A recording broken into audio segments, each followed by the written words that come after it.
أعوذ بالله من الشيطان الرجيم. بسم الله الرحمن الرحيم.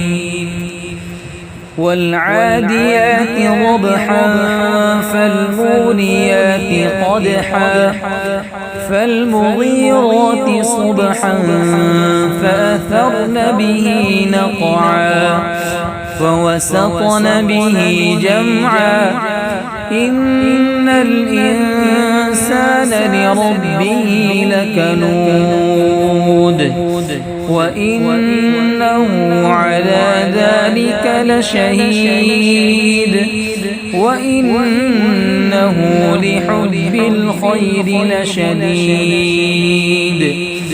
أفلا يعلم إذا بعثر ما في القبور وحصل ما في الصدور إن ربهم بهم يومئذ لخبير. صدق الله العظيم.